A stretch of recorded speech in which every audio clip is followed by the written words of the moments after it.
It's time to dive back into the Sisters of Mercy a little bit.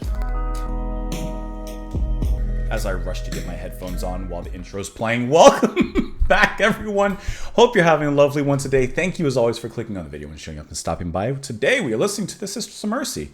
It's been a while since we've last listened to them, with Floodland, of course, but now we're returning to listen to this particular track, Alice. This is not off of an album. This is, I'm looking at Wikipedia just reading, a song that was released as a non-album single by the band's label in 1982.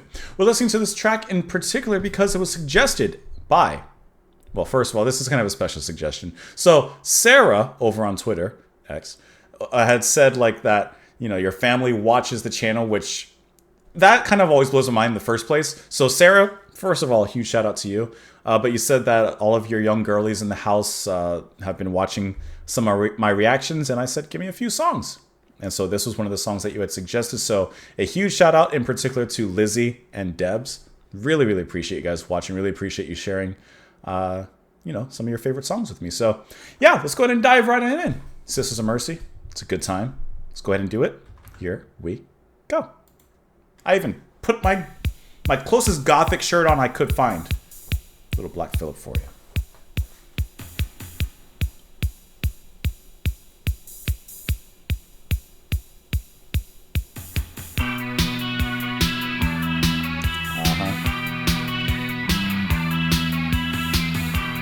That's that gothic nightclub kind of noir kind of feel.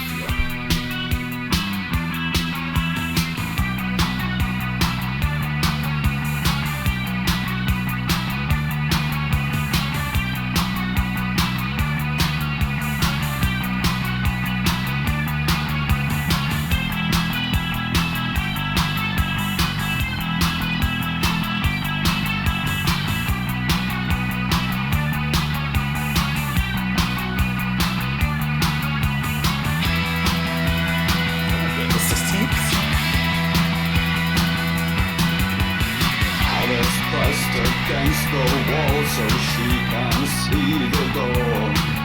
In case the laughing strangers go and crush the petals on the floor.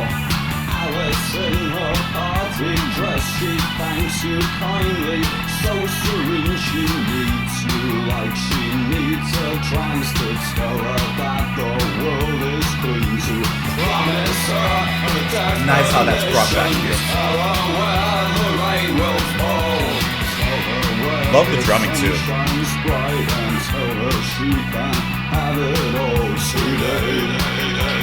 It's like a more gothic leaning Joy direction. It has that spine to it.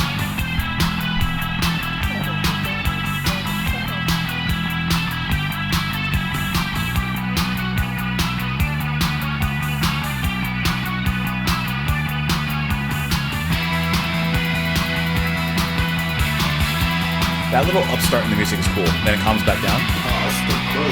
Pulls it back. In illusion, comfort lies the safest way. The straight and narrow, no confusion, no surprise.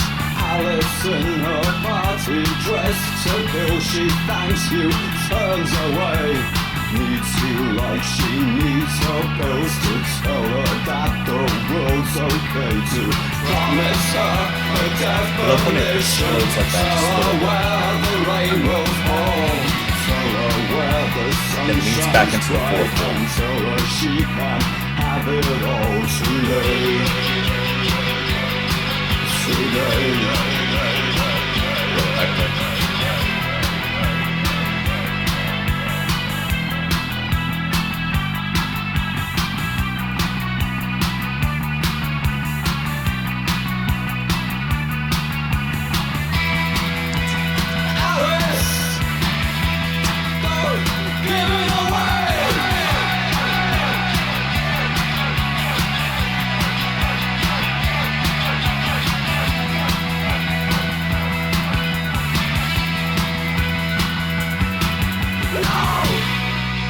Nice ending shout out too.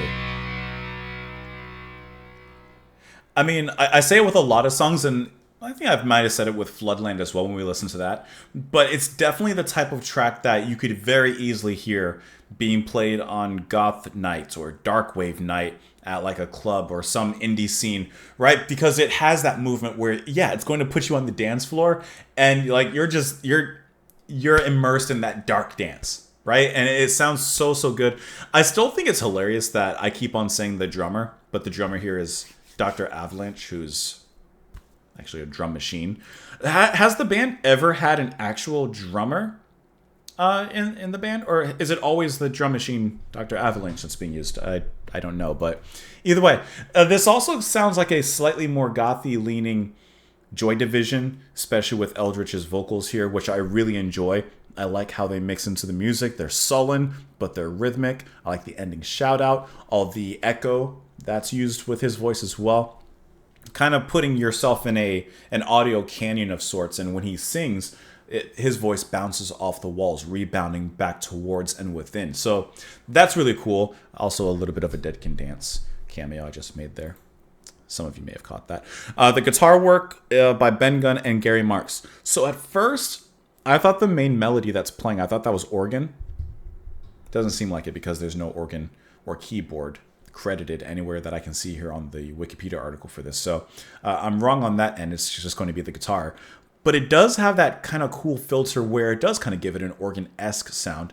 And even if it doesn't play, exactly like that, it at least gives that mood, Like, for example, the movie Nosferatu, which just came out, like a little while ago, obviously now. But I've been wanting to watch it for so long. Like, obviously, the director, I love his movie The Witch. And so when I think of like Nosferatu, which I got to see, I'll probably watch it this weekend. I think of like organ. That's just a sound, right?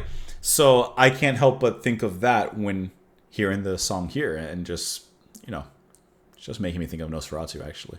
And I love the last thing to say, I love the contrast and the dynamics of it. So how it goes from that typical group just like that in the verse, and then it hops onto the 16th notes on the hi-hat, adds in some more kick drum to it. It gives it a little bit more pop and a little bit more energy. The guitar comes up as well before pulling it back and heading back into that more simply played verse. I think that dynamic is played really well. And that dynamic is used the perfect amount of time. That it's always exciting when it happens. It doesn't last for too long. Hence why when it does occur, it makes you kind of like excited when that does pop off. And then like it comes back down. It's just very well seasoned if you want to dive into that particular direction. Let's look at the lyrics here really quick. Alice pressed against the wall so she can see the door. In case the laughing strangers call, crush the petals on the floor. Alice in her party dress, she thanks you kindly so serene. She needs you like she needs her tranks to tell her that the world is clean. Promise her a definition, tell her where the rain will fall. Tell her where the sun shines bright, and tell her she can have it all today. So is Alice someone that's being lied to? She's waiting for people, as it says in the beginning, in a sense. She's pressing against the wall so she can see the door in case the laughing strangers call and crush the petals on the floor. I feel like people are possibly using her, or they're lying to her, and she's, at least in this moment, oblivious to it in some capacity. Past the crystals, spread the tarot, in illusion comfort lies. The safest way, the straight and narrow, no confusion, no surprise. Okay, so obviously just trying to figure out her future. Past the crystal. I like how it's past the crystal, spread the tarot. And in this illusion, she's finding comfort. Kind of like as it says, in this illusion, she's finding comfort. Alice and her party dressed to kill. She thanks you, turns away, needs you like she needs her pills to tell her that the world's okay. So she's also dependent. Obviously, it mentions, she needs her pills, but it also says that she needs you to tell her that the world's okay. Promise her a definition, tell her when the rain will fall, tell her that the sun shines brightly. Alice, don't give it away, no. So there's a little bit of a warning to be heeded towards Alice at the very end there. So that's what I'm kind of getting out of this song. She's being manipulated by someone, and she's not quite aware of it yet. But there's at least another thought or another person or at least another perspective that's warning her and telling her, like, don't give it away. Don't fall for it. Don't fall for their tricks, whatever they may be.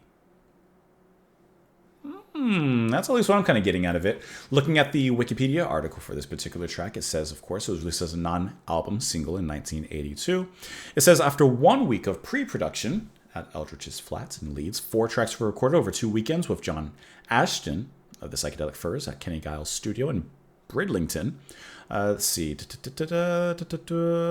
I'm just looking for quick information. Ashton financed a U.S. release of the 12-inch EP on Island Park, New York. Later, Brain Eater Records. That's called an amoeba. I do see here there's some commentary as well about this one. It says, from Eldritch himself, my attitude to Alice has changed over the years. I wrote it in 10 minutes about pills and drinks when I used to care about watching people I know get dragged down by that. Now I don't really care. I think that's kind of interesting. So even at least his original intent was, obviously observational as he's watching people using drugs and stuff and getting dragged down by it. He's just writing observationally, but obviously that also has some heart to it. Why who wrote that? It says, Ben joined us last year. The first thing that we did with him was Alice, which was like our break in a very small way, as it got us into the indie charts. The Psychedelic Furs put up all the costs, so it was no skin off our noses. It's nice to have a patron behind you. What happened was Andy went to see the Furs a long time ago and gave them our first tape, which they liked and gave to various people, including their manager. So they had some luck, it says, with a bit of luck might help us on this one. The guitar sound was my old Cher Gold in the early days. What's a Cher Gold? I mean, I wouldn't know guitars anyway. We'd made Alice with John Ashton producing, who did a brilliant job. And rather than invite him to work with us again, Andrew believed he'd learned everything he could from John and took sole responsibility. The pupil becomes the master. Man, you teach someone all they need to know, and then the next thing you know, they say, I don't need you anymore. Oh, man. Kick to the curb. But you left them with some good knowledge. So that was a good recommendation. Thank you once again, Sarah, Lizzie, Debs. Really appreciate you guys watching and the suggestion. This was a great track to listen to. Let me know what you guys thought of it. Comments down below. Follow me over on Twitter. Support the channel on Patreon. Thank you as always for being here. Like I said, I tried gothing it up. This is the closest thing I could find that I could find. Anyways, have a wonderful day, guys. And I'll talk to you later. Bye. I pressed the button a little prematurely there. Little prematurely.